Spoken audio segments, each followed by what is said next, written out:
ඔයාලට කොහමද? ඔන්න අද අරගෙන ආවේ මම මගේ පොත් කලෙක්ෂන් එකේ දෙවෙනි වීඩියෝ එක. මම ඔයාලට කලින් වීඩියෝ එක පෙන්නුවා මං ගාව තියෙන පොත් වලින් මම කියවලා ඉවර කරපු පොත් ටික. ඉතින් මේ තියෙන්නේ මං ගාව තියෙන පොත් වලින් තව ටිකක්. ඇත්තටම මට මේ ටික නම් තාම කියවන්න බැරි වුණා. පොත් කියවන එක වගේම පොත් එකතු කරන එකත් මගේ හොබි එකක් නිසා මම ඉතින් පොත් දැක්කාම ගන්නවා කොයි වෙලාවක හරි මට කියවන්න වෙලාවක් ලැබෙන්න කියලා හිතලා. ඉතින් ඇත්තටම ජොබ් එකක් කරන ගමන් බිසි වෙලා ඉන්න නිසා හිතලා තරම් ලේසි නෑ පොතක් කියවන්න වෙලාව හොයාගන්න එක. ඉතින් ඒ කොහොම වුණත් මං ආස නිසා මං ඒක කොහොම හරි කරන්න පුරුදු වෙලා ඉන්නවා. හරි අපි බලමුකෝ. මේ තියෙන්නේ ඔයාලා හැමෝම දන්න කිම් සුහා ලියපු හුළුවත්ත පොත. ඉතින් මේක නම් කියවලා නෑ කියන්න බෑ මට. මොකද මම මේක වට්පෑඩ් එකකින් කියවලා තියෙනවා. හරි. ඊට පස්සේ තියෙනවා මෙන්න මේක. මම ලෙඩෙක් මට ලෙඩක්. ඉතින් මේකත් මම කියවන්න ආසාවෙන් ඉන්න පොතක්. සංජය නිර්මාලෝත තමයි මේක ලියලා තියෙන්නේ. ඊට පස්සේ ඔයාලා දකින්න ඇති Facebook එකේ මේ පොත නම් ආච්චි අම්මගේ හරි අපූර්ව විශ්වාස. ඉතින් අපි දැන් දන්නවනේ ආච්චි අම්මලා ඉන්න හැමෝම දන්නවා. එයාලගේ එක එක විශ්වාස තියෙනවා. ඉතින් ඒ සමහරක් ඒවා ඇත්ත, ගොඩක් ඒවා ඇත්ත. ඉතින් මේකත් මම කියවන්න ආසාවෙන් ඉන්න පොතක්. මේක ලියලා තියෙන්නේ තක්ෂිලා සමන්ති ජයසේකර ඕත. ඊට පස්සේ තියෙනවා රන්දික කඩුවතාරච්චි අයියගේ අල්ලපු ගෙදර පොත. ඉතින් මේක මම ගත්තේ මාගරට් පොතත් එක්ක. මාගරට් නම් මම කියෙව්වා. මට තාම මේක කියවන්න බැරි වුණා. ඉතින් මම හිතනවා මේකත් මාගරට් පොත වගේම ලස්සන පොතක් වෙන්න ඇති කියලා. ඊළඟ පොත මෙන්න මේක. ඇත්තටම අපි රැයට කන්නේ මොනවද? ඉතින් මම චුට්ටක් විතර කවි පොත් කියවන්න ආස කෙනෙක් නෙවෙයි. හැබැයි මට මේ කවි පොත දැක්කම කියවන්න ආසම හිතුණා. ඉතින් මේක ලියලා තියෙන්නේ තනුජා ලුම්බිනි තව පිට ඕත. හැබැයි මට මේක තාම කියවලා ඉවර කරන්න බැරි වුණා. හැබැයි මම මේකේ කවියක් දෙකක් කියවලා තිබ්බා. ඒත් එක්කම මේක විශේෂයි. මොකද මේක තමයි මම මුලින්ම ගත්තු කවි පොත. හරි. ඊට පස්සේ තියෙනවා මෙන්න මේක. මේක ලියලා තියෙන දිල්හාරා සංදීපනී ඕත ආත්ම දකින්නා කියන පොත. ඉතින් ඒකත් එක්කම ආපු පොතක් තමයි මෙන්න මේක. මායාවකමා මේකත් එයාගෙම පොතක්. ඊට පස්සේ තියෙන්නේ මෙන්න මේක කහපාට ආදරේ. ඉතින් මේක ලියලා තියෙන තිල්ලි ප්‍රියංවදා ඕත. ඒකත් චූටි නව එකක්. වැඩි පිටු ගානකුත් නැහැ. මේකත් ලස්සනයි කියලා ගොඩක් අය කියලා තිබුණා. හැබැයි මට තාම වෙලාවක් හම්බුන්නේ නැහැ කියවන්න. ඊට පස්සේ තියෙනවා මෙන්න මේක කෙමිස්ට්‍රි ඔෆ් ලව් පොත.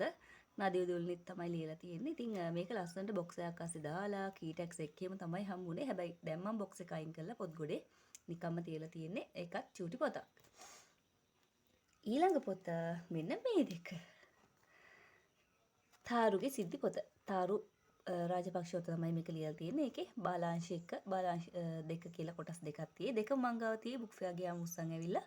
හැබැයි තාම කියුවේ නැහැ. හැබැයි මං කවදා හරි කියවනවා. ඊළඟ එක සුපුන් රත්නායක ඕතගේ මගේ ආදර අවනඩුව. ඉතින් ඒකත් මම බුක් ෆෙයාර් එකකින් ගත්තේ. ඕත සයින් එකක් තියෙනවා. ඒත් එක්කම මේකේ මම එයාම ලියපු ඔයයි මමයි තව දෙන්නයි පොත කියවලා ඉවරයි. මට මේක කියවන්න chance එකක් හම්බුනේ නැහැ තාම. ඊළඟට තියෙනවා ලේකා මදුරසිංහ ඕතගේ ගෙම්බරී පොත. ඉතින් මේක දැක්කම මට කියවන්නම හිතුණා. ඒ නිසා තමයි අරගත්තේ. ලස්සන පොතක් වෙන්න ඕනි. කියවලා බැලුවට පස්සේ මම ඔයාලට මේවත් රිවිව්ස් අරගෙන එන්නම්. ඊළඟ පොත් දෙක මම ස්ටේෂනරි වගේක් ගන්න ගියාට පස්සේ දැකලා අරගත්තු පොතක්. මේ මෙන්න මේ The Adventure of the Wishing Chair කියන එකේ සිංහල ට්‍රාන්ස්ලේෂන් එක පුටුව හෝරමු සහ තවත් කතා 10ක් කියලා තියෙනවා. ඒක ට්‍රාන්ස්ලේට් කරලා තියෙන තිස්ස හේවා විස්ස. ඊළඟට තියෙනවා ඉරුණු සාක්කුව සහ තවත් කතා 9ක්. එතකොට ඒක Hole in Her Pocket and Other Stories කියන කතා පොතේ ට්‍රාන්ස්ලේෂන් එකක්. ඉතින් මේක ට්‍රාන්ස්ලේට් කරලා තියෙන්නේ වරීසා ඩී ජයවති වික්‍රමාරච්චි ඕත. ඉතින් මේ දෙක මේ ඇත්තටම චූටි පොත් දෙකක්. ළමයින්ට කියවන්න තියෙනවද මන්ද? එහෙම එකක් නැහැ ඉතින් පොත්වලටනේ. ඒ නිසා මම ඒක අරගෙන ආවා. ඊළඟට තියෙනවා අරටුව පබ්ලිෂර්ස් ලගේ මෙන්න මේ කර්මජ රැහැන පොත. මේකත් ලස්සන පොතක්. චුට්ටක් කියවලා තියෙන්නේ. හැබැයි කම්ප්ලීට් කරලා නැහැ. මේක ලියලා තියෙන්නේ චමරි ජී සේනාරත්න ඕත. ඊළඟ පොත මං හරිම ආස පොතක්. මෙන්න මේ සීග්‍රග්‍රාමී 54. ඉතින් මේක අගතා ක්‍රිස්ටිගේ බුක් එකක්. මේක ට්‍රාන්ස්ලේට් කරලා තියෙන්නේ හස්තික පොල්වත්තගේ ඕත. ඉතින් මේක ලස්සන පොතක් කියන්න මම දන්නවා. හැබැයි මට කියවන්න තාම වෙලාවක් හම්බුන්නේ නැහැ. ඊළඟට තියෙනවා ගොඩක් වයිරල් ගියපු පොතක්. සජිත රොෂාන් සහ තක්ෂිලා පැතුම් ඕතගේ Lemon and Passion පොත. ඉතින් මේකත් අකුර පබ්ලිෂර්ස් ලගේ. අපි බලමු.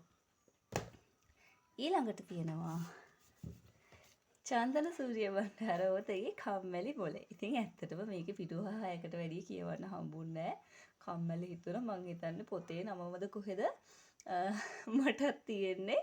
ඉතින් කොහොම හරි වුණාට මේක කියවන්න ඕනි පොතක්. ওই ටික තමයි මගේ පළවෙනි පොත් ගොඩේ තිබ්බේ. ඊළඟ පොත් ගොඩ ඊගාවට බලමු. ඊට පස්සේ තියෙනවා දිල්හානි වික්‍රමරත්න ඕත ලියපු හද මන්දිරේ කියන පොත. ඊට පස්සේ තියෙනවා ස්නේහාක්ෂර පොත. ඉතින් ඒක ලියලා තියෙන්නේ ලයන්ති නානායක්කාර ඕත. ඊළඟට අබ්දුල් උමර් සහන් නෙත්මින ඕතගේ ඒ දවස් හරි වෙනස් පොත තියෙනවා. ආයෙ තියෙනවා මෙන්න මේ අටවක සඳ පොත. ඉතින් මේක වින්ද්‍යා ඉදිරිසිංහ ඕත තමයි ලියලා තියෙන්නේ. ඊළඟට තියෙයි අර රෝස මලක් එක්ක හම්බෙන පොත ඈච් මසෑච් ලව්. ඉතින් මේ පොතක් තියෙනවා. ඒක කියලා තිබුණේ නම් මල පර වෙන්න කලින් පොත කියවන්න කියලා. හැබැයි ඉතින් වෙලාවක් ලැබුණේ නෑ මට. ඊට පස්සේ තියෙනවා ඩෙනිස්ගේ දස්කම්. ඉතින් මේක නම් ට්‍රාන්ස්ලේට් කරලා තියෙන්නේ කත්යාන අමරසිංහ. චූටි කාලේ මේක කියවලා තිබුණාට මට හිතුණා ආයෙත් මේක කියවන්න තිබුණා නම් හොඳයි කියලා. ඒ නිසා අරගත්තු පොතක් තමයි මේ. ඊට පස්සේ තියෙයි මොහන් රාජ් මඩවලගේ ටොසික් බුක් එක. චුට්ටක් දුර කියෙව්වා. හැබැයි මේක කියවන්න ටිකක් ඇත්තටම අර මහන්සි වෙලා ඉන්න මූඩ් එක අමාරුයි. ටිකක් රිලැක්ස් එකේ කියවන්න ඕනි බුක් එකක්. ඒ නිසා මම ඒක පොඩ්ඩක් පස්සේ කියවන්න තිබ්බා. ඊළඟට තියෙනවා ශාන්ති දිසානායක ඕත ලියපු මෙන්න මේ ලපලු පොත. ඊට පස්සේ තියෙයි ප්‍රංශ ප්‍රේමවතා. ඉතින් මේක ලියලා තියෙන්නේ ශමෙල් ජයකොඩි ඕත. ඊට පස්සේ ඔයාලා අපි කවුරුත් දන්න හෙෂාන් වෙල්ගමගේ මල්ලිගේ ලක්ෂ බුක් එක තියෙනවා. කියවන්න ආස පොත් තමයි. ඉතින් මේ ඔක්කොම පොඩ්ඩක් ඉතින් බිසිකමත් එක්ක ඒක අමාරු වෙලා තියෙනවා. ඉතින් ඊළඟට තියෙනවා මෙන්න මේ සමීර ඒකනායක ඕත ලියපු ගෙජ්ජි පොත. ඉතින් මේකත් ලස්සන බුක් එකක්. පොතේ පිටකවර දැක්කම මට හිතෙනවා ඩාන්සින් හා සම්බන්ධ මොන හරි දෙයක් තමයි ඇත්තේ කියලා. ඊට පස්සේ තියෙයි ගංගා නානායක්කාර ඕත ලියපු මෙන්න මේ හැපි ලිවින් එක. මේකේ පොත් දෙකක් තියෙයි. දෙකම මංගාව තියෙනවා. ඒවත් හෙමින් සැරේ කියවන්න ඕනේ. ඊට පස්සේ තියෙයි සේපාලිකා චෙරිමිෂි ඕතගේ සේපාලිකා පොත් දෙකම එක දෙක. ඉතින් මේකත් කියුවේ නෑ කියන්න බෑ. මොකද මම මේක වට්පැඩ් එකකින් කියවලා තියෙනවා. ඉතින් මේ ටික තමයි මගේ පොත් කලෙක්ෂන් එකේ ඉතුරු පොත් ටික. තව ටිකක් තියෙනවා අලුතෙන්ම කලෙක්ෂන් එකට ආපු. ඉතින් ඒ ටික ආයෙ දවසක වීඩියෝ එකකින් අරගෙන එන්නම්. එහෙනම් අදට එච්චරයි.